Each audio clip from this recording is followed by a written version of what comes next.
Hi, girlies. Welcome to Book Please Podcast. It's Alina here. Hey guys, it's Amanda. We are so excited today because we have a very special guest with us. Her name is Grace Patterson. She'll be on later this episode. She's an actress and also author of her memoir, Am I Perfect Yet? And it's super deep and it really pulls back the veil on a lot of like struggles that I feel like women in particular can relate to. Mm-hmm. Especially if you're young, I highly suggest reading it. Yeah, so it was really quite a read, and we're excited to have her on and get to know her a little bit later in this episode. Yes. And now for the for the trash that we're about to talk about before Grace We had comes to give on. you guys some trash. Yes, we got to give you what you came for. So let's just jump into Justin Timberlake getting a DWI in the fucking Hamptons. Karma. Honestly, shout out to Brittany. We love you, queen. Brittany, you should bring a guitar, sing to him while he's in jail. While he's in jail. Like he should sing for you in the bathroom. Yes. LOL. I cannot. Speaking of memoirs, Brittany's was amazing. Yes. Not to make everything not about Justin, but I mean, this is how I feel about it. It's very shitty. Obviously he's on tour, which is crazy. Like this couldn't have come at a worse time for him. But at the same time, a DWI is one of the worst things you can do. And you're rich. You have no excuse. That's what I'm saying. Like you have all the resources in the world. You can have a driver. You could have called literally anybody. You know your status.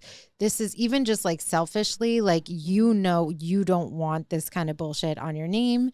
And you're a father, you are a husband. What are you doing? You could have hurt not only yourself, you could have hurt an innocent life getting behind the wheel drunk. And like, there's no excuse for it, especially somebody who has all the money in the world to make sure that at the drop of a hat, like they can be picked up and taken care of. Yeah, for me, it's stupidity does not discriminate. That literally you're spitting like this preach. Like it doesn't matter what stature you're at, you make stupid choices. Yeah. And that's just one of the ones that's like hard to come back from. And there were a couple funny elements here. So one of them was that he told the cop that he's on tour. He goes, "Oh, this is going to ruin the tour." He should have been like, do you know who I am? No, but really, do you know that the cop was so young that he did not know who Justin Timberlake was? The cop was like, what tour?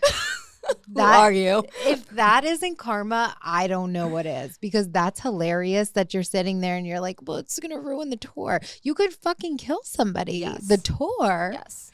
I mean. And honestly, like we all drink, and I'm someone that I don't drink and drive because I don't care about my life. I cannot live with myself if Truly. I hurt someone else. 100%. I don't even think about me. I think about other people. Yeah. And it's I've just- never, that's never something that I've even risked. And we have Ubers these days. Exactly. Like way back when, I get it harder if you live in the middle of nowhere. Yeah. But today there's no excuse. None. I remember even the days, it must be so nice now to have Uber and Lyft and all these resources. But when I was a kid, I remember having to beg my parents, can you take me here? Can you this, that, the other? When we would go out, we were really good about it. Even when we were younger in high school and stuff, we would go to parties and this and that. Our parents would pick us up and drop us off. As long as we were safe and we were being, good and behaving and they knew where we were, everyone kind of, Yeah, shout out to my mom because she is MVP of this. When I was in college or even high school, she'd be like, listen, I don't care where you are, what time it is. If you need a ride, call me. 100%. I don't want you to walk and try and figure it out or be scared to call me. And my mom stays up late, so I know she's up, so I don't feel as bad. But even if she was sleeping, I'd rather be safe than sorry. Totally. So, that's love major. you for that. Yes, we love you, Mama. So sweet.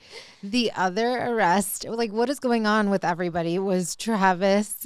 I was going to say Travis Kelce. LOL. Where's my brain? Taylor is Travis Scott. He got arrested in Miami, of course, LOL. And he was it was public intoxication and trespassing, whatever his charges were.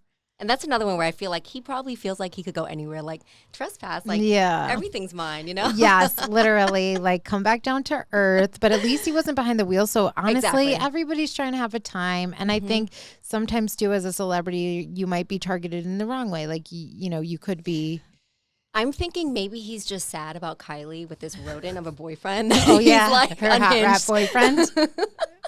I'm really dead. That could be it, honestly. We feel for you. We're sorry you're going through this right now, midlife crisis. Literally. That must be tough though, because this both his kids are mothered by Kylie, and here she is living her best life with another man. I don't know if they're still together, but I had never seen her so happy, and it seemed like actually a healthy example of love for her. They're so nice. Yeah. I try. I'm just a hopeless romantic always. But he did it right. He got merch and he dropped T-shirts with his mugshot, and he's like, all right, let me turn this into something. And I'm like, okay. If you didn't do a DWI, that would be tone deaf for Justin to do something like that. But Travis Scott was in Miami. He gets a pass. It's not that serious. Yeah, Miami makes you do stupid things. Yeah, we get it. That's why I don't go down there. That's why we stay in Broward. Yes. I like Fort Lauderdale because it's Miami is accessible if I need to go there once in a while, but I can stay in my little safe zone here. Do you agree with that though? I feel like when you tell people you live in South Florida, saying you live in Broward is so different than saying you live in it is Dade. So I was watching Love and Hip Hop, and they have a Miami series. Yeah. So they're like, "What are you watching?" I'm like, "These are your peoples. You guys are from Florida." Yeah. They're like, "No, they're from Miami." Yes, it's a different breed. It is different pace too. Yeah, that's when I lived in Jersey. I lived in Hoboken, across from New York City. We saw the whole skyline. It was so stunning. You're right on the water. It's a beautiful little city, and it was urban enough for me. And it was everything. I walked to my little fresh market, and I had little bars everywhere that we could walk to, and all the fitness studios. But I would go into the city in New York for work, and then come home, and I would be never want to stay there. Yes, and I was that was enough for me. Going in for work and then just coming back to my little city. That it's okay, I can go to New York City when I need to for a big night for an occasion, but stay in my safe bubble across the water in Hoboken. I feel the same. I need a little more space. I don't like being on top of people. Yes. I'm the same exact way. Totally. Now, let's get to something that we just experienced. The Perfect Match finale finally came out. And if you kept up with us last episode, this show is quite the shit show. And first of all, let's talk about just quickly the rumors that were going around that Harry kissed Melinda, even though the entire time he was all about Jess. He was paired up with Jess. He told Jess he did not kiss Melinda. Melinda looks like this whole ass liar. It wasn't on camera. I knew from his mannerisms, and the first reaction that Harry had when Melinda said that we kissed, Harry was like, nobody saw it. If somebody accused me of kissing somebody when I'm with somebody else, I'm not going to be nobody saw it. Yeah. That's not going to be the first thing out of your mouth. Oh, because it wasn't on camera. Yeah, I feel like he made her look stupid. Even we know you're a dog. We know you've always been. Yeah. Admitted. And she even said, she's if you were honest, I don't want to look stupid. Why do I have to hear from other people? You had a chance to be honest. And she said in this episode too, you gave me half the truth to save yourself, to just enough to be oh, I said something about it, but you left out the whole fucking truth. And she was my future husband would never do that. Oh, that line. I was just I went to her Instagram real quick, and I was yes. I said exactly what you said. No man should put you in a predicament that's serious about you. Why put yourself in that predicament? Yeah. And then Melinda, when I saw that shit too, come on, girl. And I feel the way it happened was very not serious. Oh, let me just be the real girl. Quick. Yeah, she didn't like him. She wanted at that all. clout. Melinda was.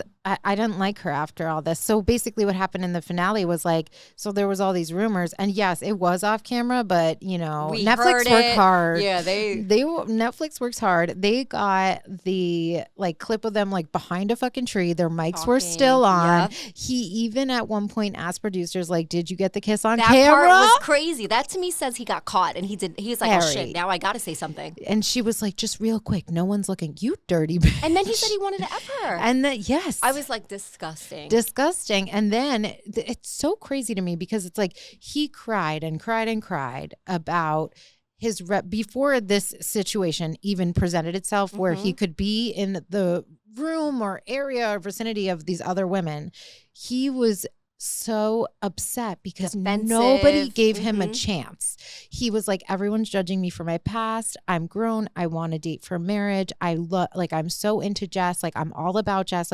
And all these people saying be careful. He's a dog. He's a red flag walking, this, that. He was like, nobody's giving me the benefit of the doubt. And then sweet Jessica is like, you know what? I'm going to see the best in you. You have not shown me anything other than doing the right thing and all these sweet gestures and being all about me.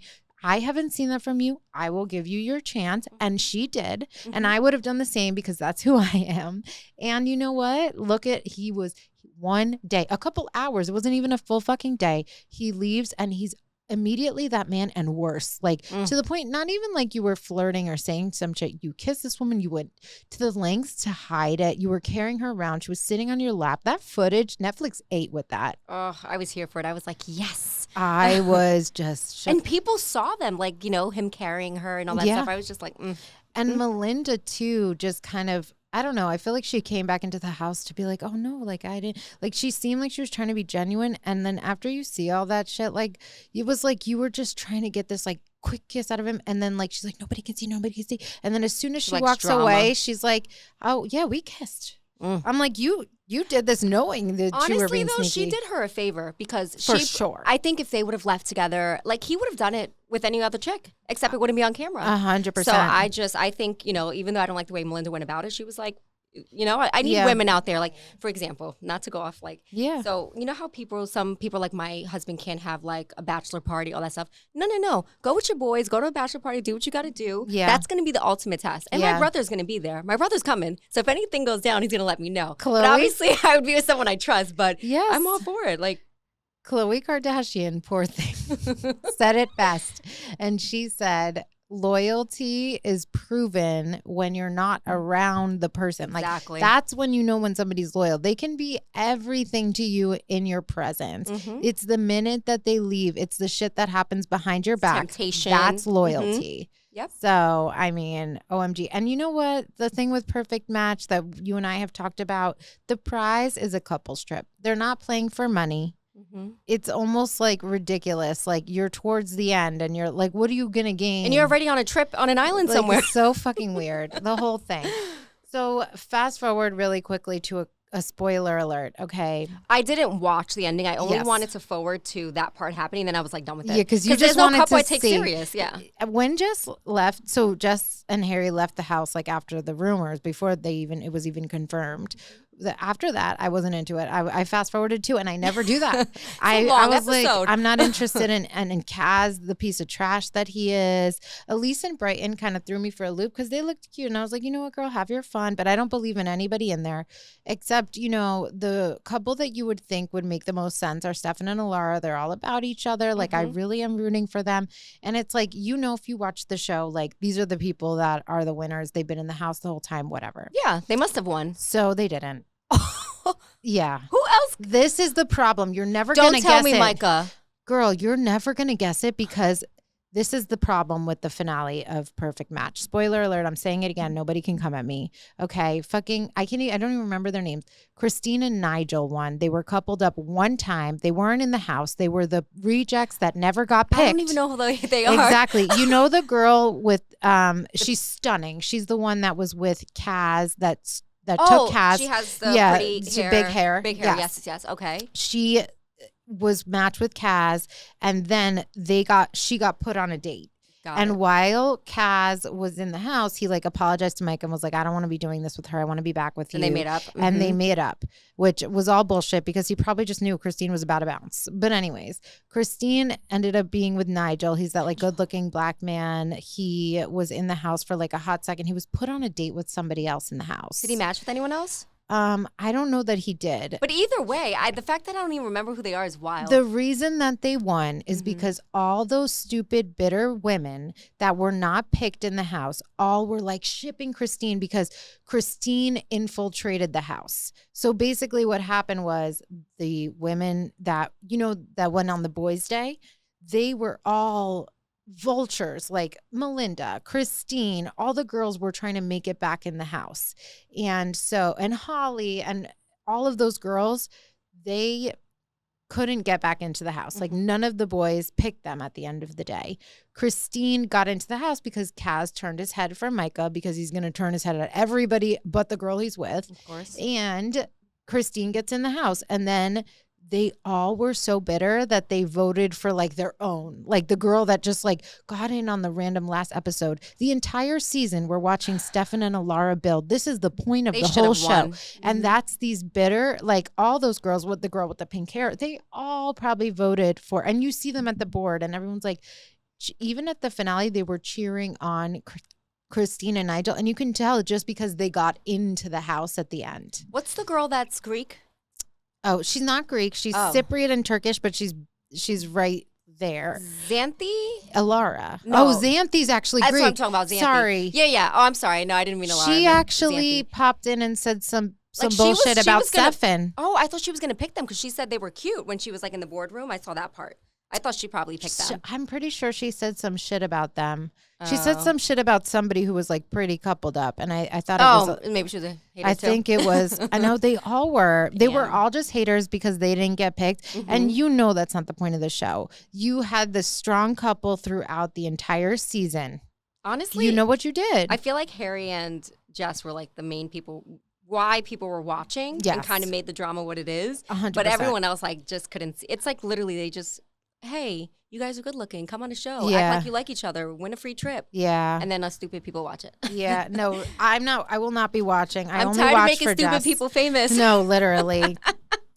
Literally. Yeah, Jess, the worst we watched for you. The worst case of stupid people famous for me is Blueface. Who did that? Please tell me who did that. Yeah. Because I know you love I feel the same about Krishan. But for real, like what is going on? Like those are, it's just, it kills me. And here we are in the struggle every day, getting up to our 9 to 5. I'm proud to say I do not pay for Zeus. My cousin does. So I watch it because someone else pays for it. I wouldn't give those people my money. Okay, fine. All right. Well, we're getting ready to have our guest on. But before we do want to announce our next book. So for next week, we will be starting a new book, and it's a thriller book. Do you want to announce it? Yes, we're going to be reading Pretty Girls by Karen Slaughter. Very popular right now. We're super excited. And then for the next week, you're going to read chapters 1 through 4. So excited. So we're about to start our interview with Grace. She'll be on with us in a moment, and we cannot wait to have this conversation with her. Hey everybody, we are back with Grace Patterson. She is author of Am I Perfect Yet? She's also an actress. She is so sweet. We are so excited to have you here with us today. Thank y'all so much for having me. Of course. Your book, Am I Perfect Yet? It's a memoir. It kind of takes us through a lot, and it's a very vulnerable story. Do you mind sharing for people who may not have read it yet a little bit about what your book entails? Yeah. So Am I Perfect Yet? I started working on it back in like 2021. So it took me a long time. I grew up in Texas on like a small farm. And I did dance all growing up. I was like in drill team, competitive dance, competitive cheer. I danced for my college team at the University of North Texas, did professional cheerleading for the Dallas Stars. And I had an eating disorder starting it kind of like weird relationship with food starting like at a very young age, inspired by like other moms, like my mom's friends, some of my friends' moms too. And so anyways, it's kind of like the journey. And then it got pretty bad when I was professional cheerleading because they do like body checks, body fat scans. Like you literally put on like a bra and like underwear and like stand in a line basically. And they're like, that doesn't look good. You need to tone this, you need to tone that. So that definitely like emphasized those problems. And then I moved to Los Angeles to pursue acting, which I had always wanted to do since I was a kid. And I had like dabbled in it since I was like 9. And so I started booking like Lifetime movies and like working professionally as an actress. And through like being authentic to myself, overcame those battles. Obviously I went to therapy and like got help as well. So it's kind of just like, it is like an eating disorder memoir, but more than that, it's kind of like finding your own authentic truth. And like, I think a lot of my issues came from not being authentic to myself, feeling like I had to be like, I really did not like cheerleading, to be honest with you, but like my parents liked that I did it. And so then there was like a lot of internal battles by trying to like please everyone versus like living authentically to myself. So that's like all in all kind of like, you know, being authentic, like coming of age, dabbles of eating disorders, but I would say it's more of like coming of age authenticity. But one thing I appreciated when I was reading was your support system. Your family sounded amazing. You know, I feel like that kind of helps, especially when you're overcoming something like that, having that, you know, family, friends. You know, I can't even imagine not being the person I am now without having the people that I do have around me. So, especially your mother, I thought your relationship with her was super close, super sweet, and I loved, you know, hearing about that. Thank you so much. Yeah, my mom's like amazing. Like I've always just like idolized her since I was a kid. I'm like, she's like just like a goddess like in my eyes.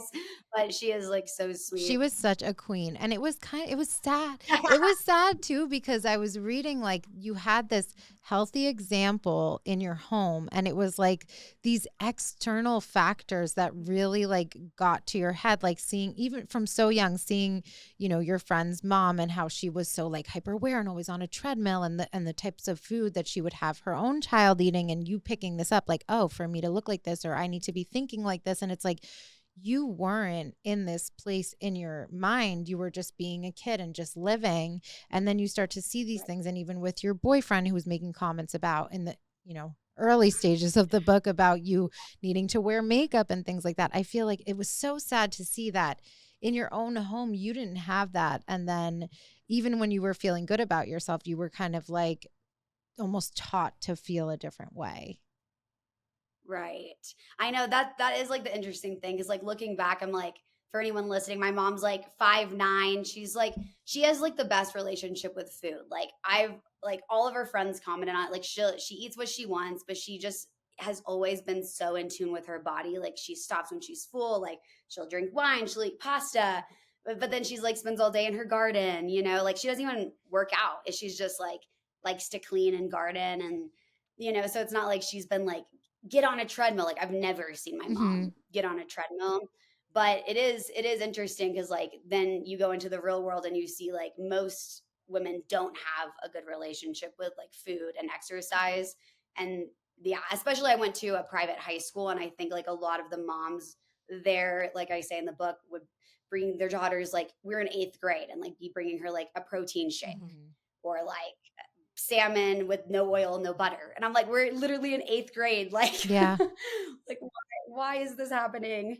And then everyone at I think most of the girls at my lunch table got eating disorders because we were all like eating our zebra cakes and we're like, should we be like eating like only like normal? Salmon with no butter? No. Yeah. And I wonder if maybe now that you mentioned you went to a private school, me and Alina talked about it and we were like, wow, like when we were younger, you know, I feel like my parents were just like, here's money, go to the cafeteria, get anything you want. You know, I didn't see, and now I wonder, like, if maybe I didn't pay attention, but I didn't see a lot of people eating healthy, like in the cafeteria at all. So I didn't think much of it. But when you're surrounded by that, you know, it definitely influences things.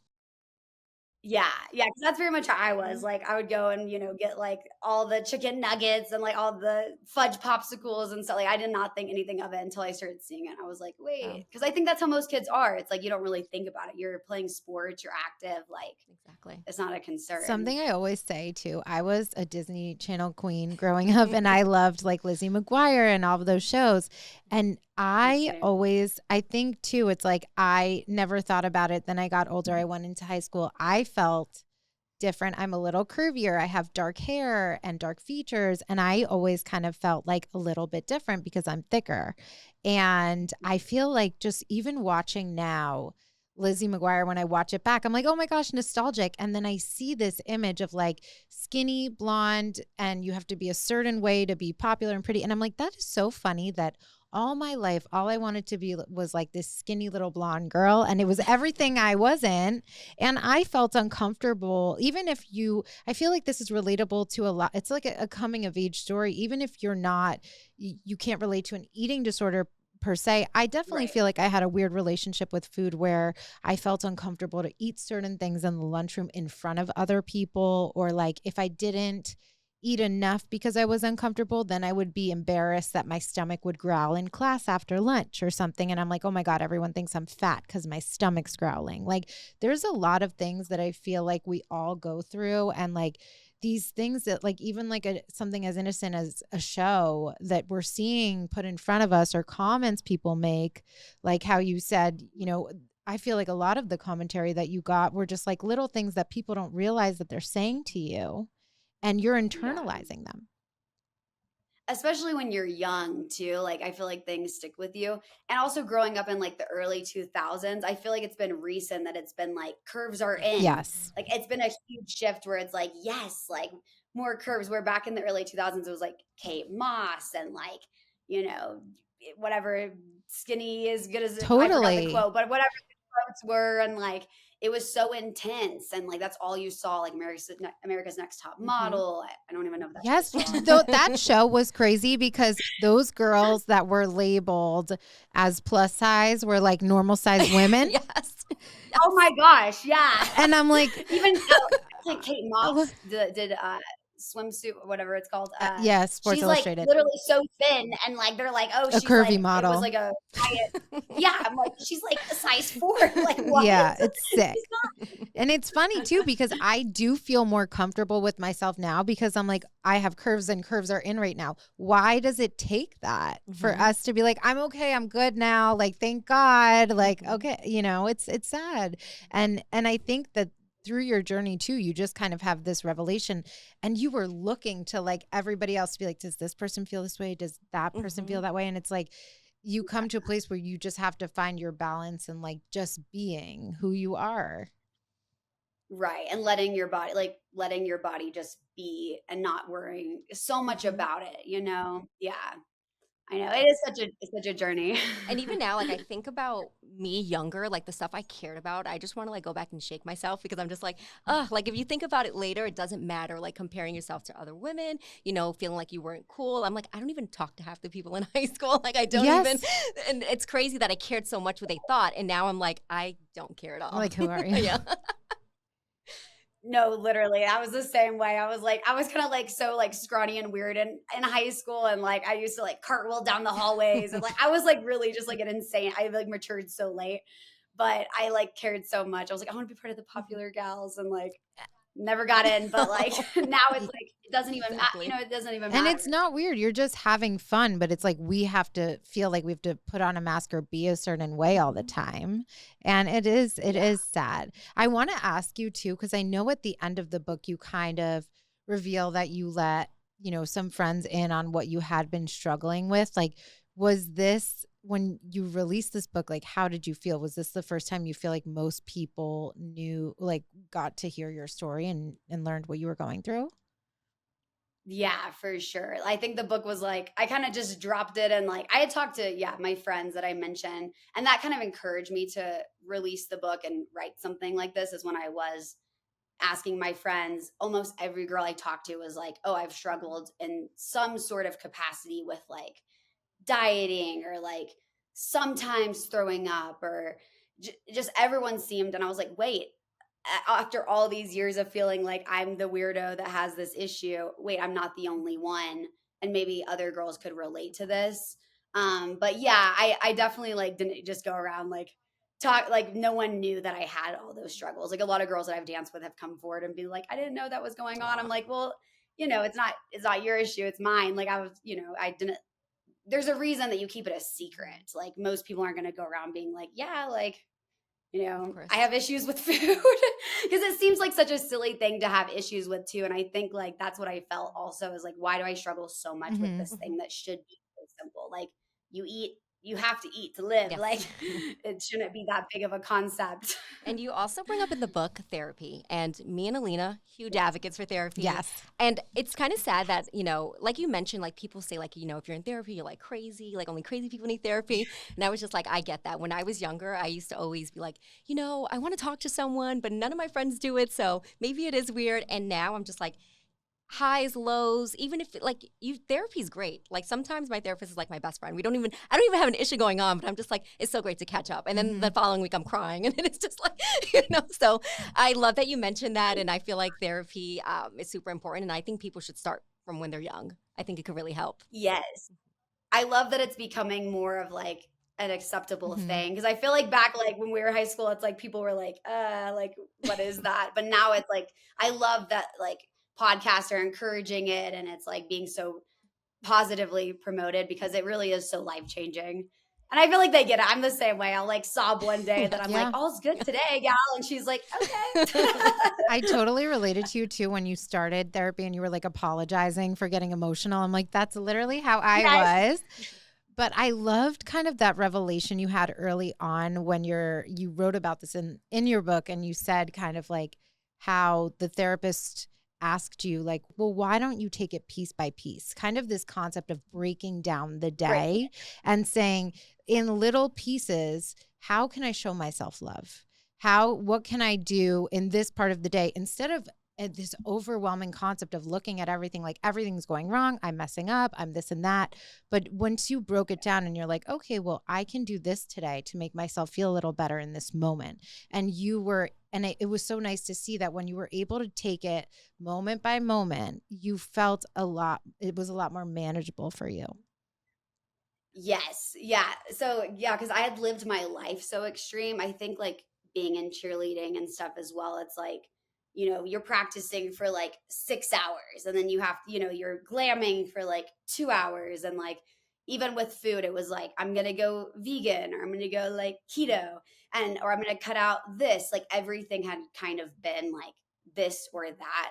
Or like, if I'm in a relationship, I'll never have success because they'll slow me down. Like everything had always been like black and white. Like there's no middle ground. Like I'm either like running 10 miles a day or like doing nothing. And so, so she did. Mary, my therapist did call me out. She's like, why do you make it so much like that? Like, why not you just break it down to moment by moment? Cause she's like, nobody has it all figured out, not even a therapist. And so that's what she told me she did was, how can I love myself right now? Like light a candle and put on like a fuzzy robe or, journal for 30 minutes or go for a walk to clear my mind. So yeah, that was like the most amazing advice I had received because I was just like, it doesn't have to be so all or nothing. Are we going to talk about your dogs? Because I'm a dog mom and I have to. I know. Let's show everyone. We like animals on this pod, so beyond love. Oh my gosh. Oh my goodness. I'm overwhelmed. I'm overcome. If you ever I'm need so a dog sitter. Oh my goodness. They are like, what are your dogs' names? Chanel and then I'm obsessed. Oh my gosh. I think that they're guard dogs. I'm like, no one's gonna be scared of y'all. You're literally like 5 pounds. They're the star of this podcast. We should all go home. Oh my goodness. So sweet. I have a little boy. His name is Cash and he's the love of my life. And he's a Maltese Yorkie mix. And he's just the cutest little angel. And he's my son. He really is. How long have you had him? For 2 years. But I grew up with dogs like my whole life. And he's my first dog that like I got by myself that's not like at my parents' house. And like I'm a neurotic mother and it's so funny. My dog has better insurance than I do. Like he is just forget it. Like has the best of the best in everything. And my mom will sometimes be like, what are you going to do when you have kids if this is how you are with the dog? Like literally. Gonna be a great mom. Yeah, no, I'm the same way. I'm so overprotective of them. I'm like, I can't let them out of my sight. And like, I love them so much. I would do anything for my dog. I know you would. I know. I can't. I think it would be too overwhelming to have a child because I'm like, I feel so overwhelmed. Yes. Like just like emotionally by having a dog. Like I'm so worried about them all the time. Like when I leave, I'm like, what if something happens 100%. To them? I can't. I feel this on a very heavy level. Like even when I go away, I'm in a panic. I can never fully enjoy a vacation ever again. Like it's it. I'm done. That's why he travels a lot with you. Yes, he does. He takes more flights than your average little boy. Yes. Does he fly well? He does. So yes. So he has a little like a doggy Xanax that we get from the vet, and I give him like a quart of a pill, and he just sleeps the whole flight. Yeah, he's amazing. Wake up and we're there. Yes. That's so it perfect. Is. Getting back to your mom really quickly because this is something that I really have been wanting to ask you. Did you give her, because you talked about sharing with your friends kind of what you had been struggling with, like How did it go when you let her know? And did she know the gravity of it until she like read this book? What was her reaction? Yeah, no, she did not know the gravity of everything, but I gave her a copy of the book. She's ordered like a bunch of copies to like give her friends and stuff as well. But I think my parents probably like feel more like guilt, if anything, because they should have seen it. And my mom did ask me multiple times. Like I remember her calling me in college and being like, "Do you make yourself like, do you make yourself throw up?" And of course, like I just said, "Oh no, like of course Yeah. not," like.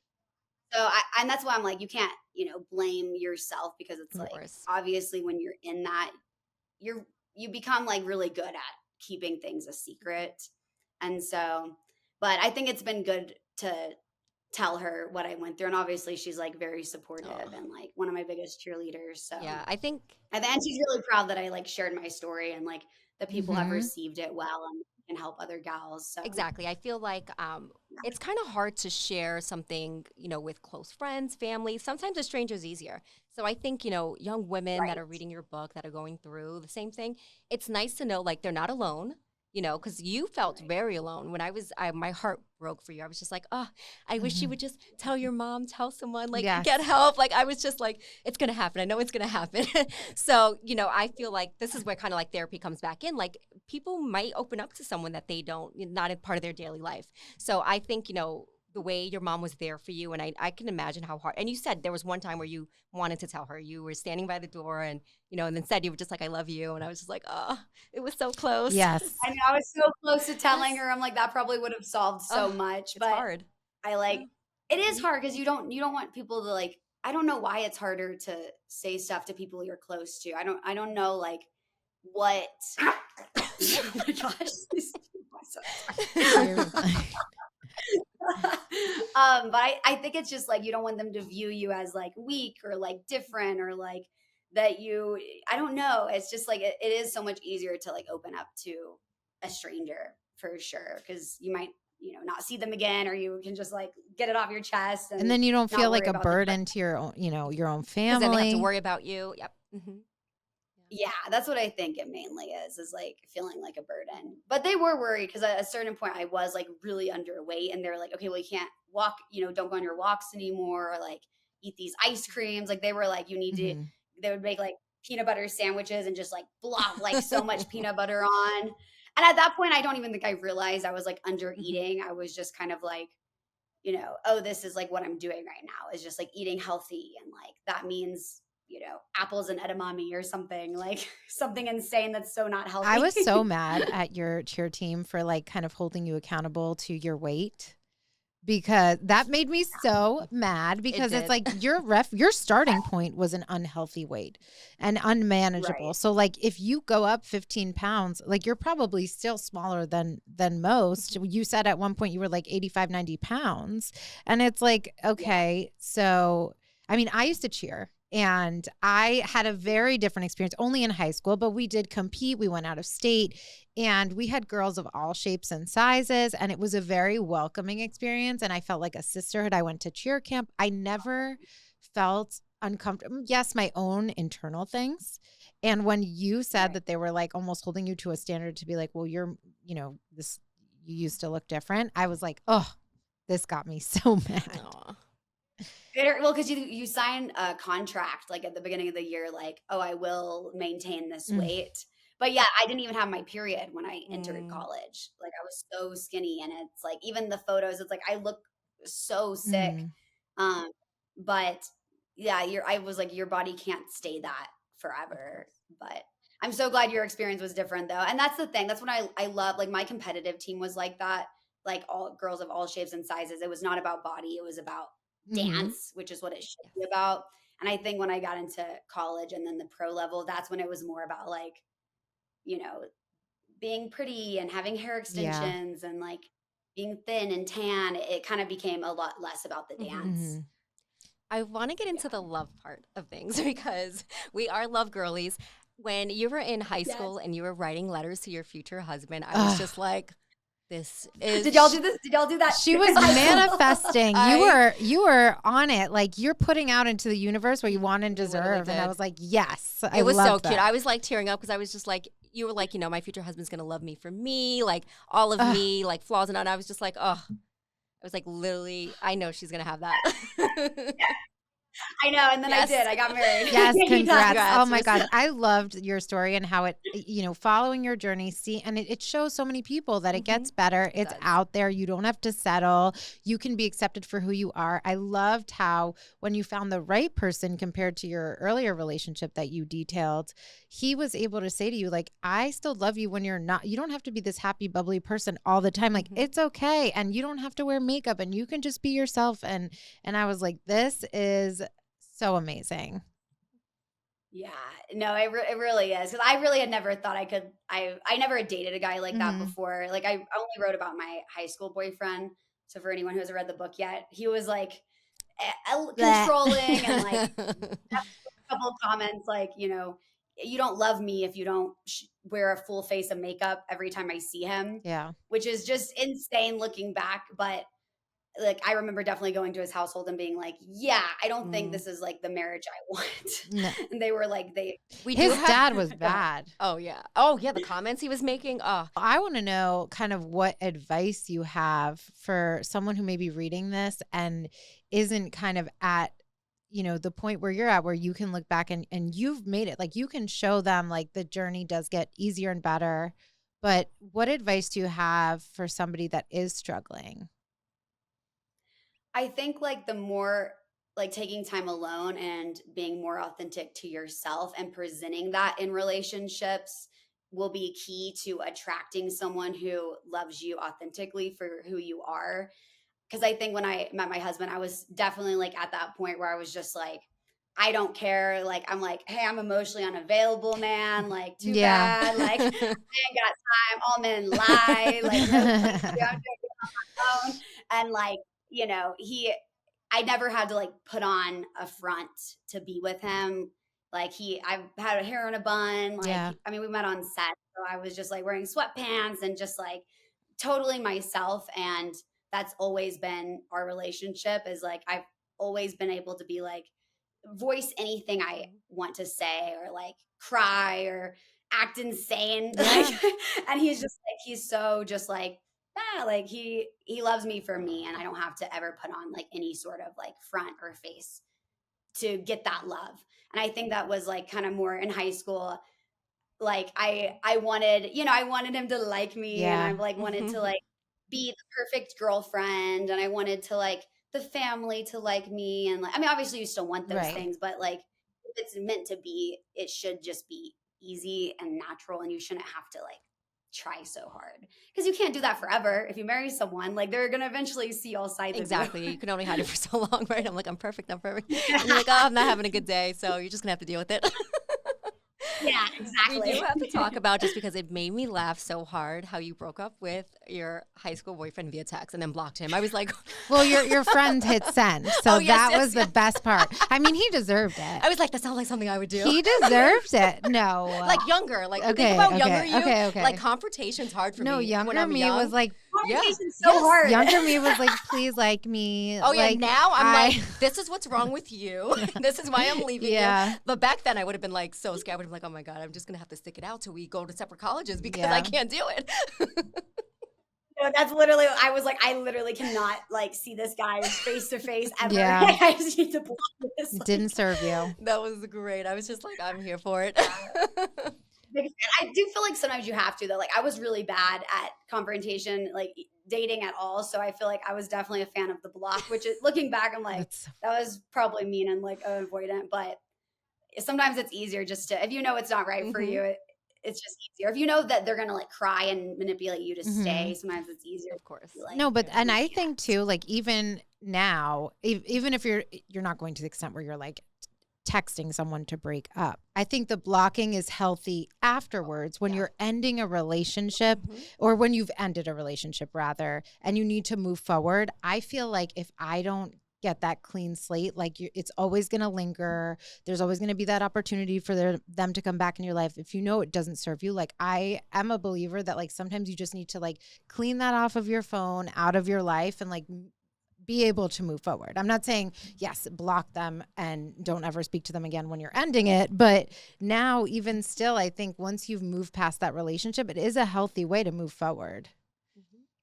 Totally. Because otherwise you're like stalking them and wondering what totally. And even kind of like the friends you were hanging out with when you were younger, like some, you know, I kind of feel like kind of not like, I feel like some friends are kind of like healthy to be around because, you know, they like support you. They're like, let's go do this. And it's things you want to do. And then you have those friendships that are like, oh, this is draining. Like, you know, that's when I wish I could just block and, you know, disconnect from some people that just, you know, not the energy I want to be around. So I feel like, you know, that's kind of something that you did pretty well too. I feel like you kind of went through your friendships too, and then kind of found your circle that, you know, kind of aligned. And then you kind of saw too that some of them went through similar things.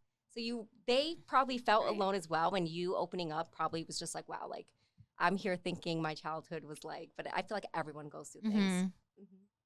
Totally. Yeah. That's like a lot of my friends have reached out to me. Like, I feel like I'm reading like my own story when I'm reading this. I'm like, it's so crazy though, that like so many people, one of my friends, Maddie, said something too. She was like, our secrets keep us sick. And then my therapist said the same thing, but she said she learned it in therapy too. So I'm like, no, that's so good. Like, what would you say? Like, what would you say to somebody who is struggling with an eating disorder? Do you wish you spoke up earlier? Like, what would you say to your younger self? Definitely, I wish I would have spoken up earlier, because like once you speak out, you realize how many people are there to support you by even like getting into therapy, like letting your parents know, like no one's going to judge you or, you know, be mean to you about it. Like they're going to help you get the help that you need. So I wish I would have spoken up like long ago, because the support would have been there. But I know it is such a hard thing to say. Yeah, it's not easy. And when I was reading it, I was just like, I know everyone around her would be supportive and help her. And like, I was just like, I want this to be easier for her. And I know it could be. And I wish she would just take the step. But then again, like you're fighting your own demons, and it's kind of hard to like, you know, it's easier said than done, I would say. And I feel like I learned that in therapy too. Like, you know, there's things I want to do, and my therapist like brings me back down to it. He's like, okay, let's just dial it back. I think too, when you put it out there, you have to deal with it. Yes. So that's also scary. Yeah. And admit that something is wrong. Because I think especially with something like an eating disorder, it is kind of easy to hide. So you can kind of trick yourself like, oh, I'm not like, it's not that bad. Or like, I only do it every so often. Or I'm just trying to be healthy. Your mind can really play tricks. Yeah. Yeah. Well, you did have like this incredible ending. Let's talk about your acting career. I mean, and you know what? The cheering came in handy because you had a lot of roles based off of that. It did. Yes. I know. I was like, whoa, I didn't think this would pay off so much. But that's actually how I got my first Lifetime movie. When I had auditioned for something back in college, and the producer had kept track on me, and he was like, hey, can you choreograph the cheers for this movie? And I was like, if you give me a small role. Yes, that's right. Put yourself out there. Yeah, and then in the first couple of movies, like I just die. Like I'm like the first girl. I was like, that's fine. And then I started getting like lead roles. So it definitely paid off. I've done like so many of the cheerleader films. I love it. Amanda loves when people die in movies and in books. She's a thriller girly through and through. Yes. I like a happy ending with some like.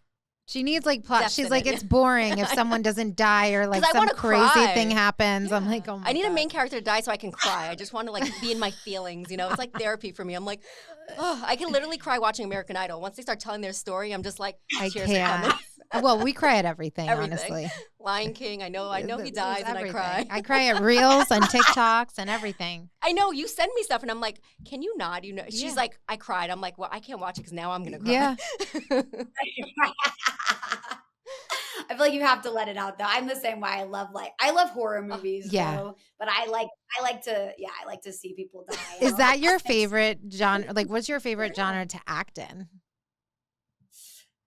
I mean, I've mainly done horror. I did do my first rom-com recently, which was like so much fun. So that's kind of like changed my mind a little bit, where I'm like, I'm not sure, because that was like such a blast. But I mean, my heart's still true to like horror and thriller because I've just done that the most. We love that. I'm definitely would like to do more comedy as well. I'm sure you will. Yes, we are cheering you on. Yes. So what is next for you? I'm about to finish an action film this coming week. It's untitled right now. I did a film in Rhode Island. I'm actually the killer in that one. Oh, you love to see it. That's a really fun. I can't even see you as a killer. You're so I know. She's like so perfect. And that's when I love it. Yeah. It was the funniest thing in my life. Like me and the other gals were just like about to die. I'm dead. Yeah, that's the other thing is like having to be serious and like really get into it. That's so fun. I can't wait to watch. I know. I cannot wait. We're gonna have a watch party. So can you let everybody know where they can find you, your social media handles? Yes, I'm only on Instagram. Okay. It's Grace Victoria Patterson. Well, we are so very excited to watch you thrive and continue to do so. You're amazing. We had such a great time with you. And continue to write. I loved reading your poems too. I thought everyone was so relatable. It was beautiful. And the title being Am I Perfect Yet? Like now that everyone's gotten a picture of what your book's about, like it really was just like the perfect title for that book. You did like an amazing job. Love to see your journey throughout. And I feel like this is such a thank you, like for putting something like this out there, such a service to like women and younger girls and other people who can relate. Thank you so much. That means the world to me that y'all took the time to read it. Of course. Well, have an amazing day and we hope to stay in touch. Thank you for joining us. Thank you so much.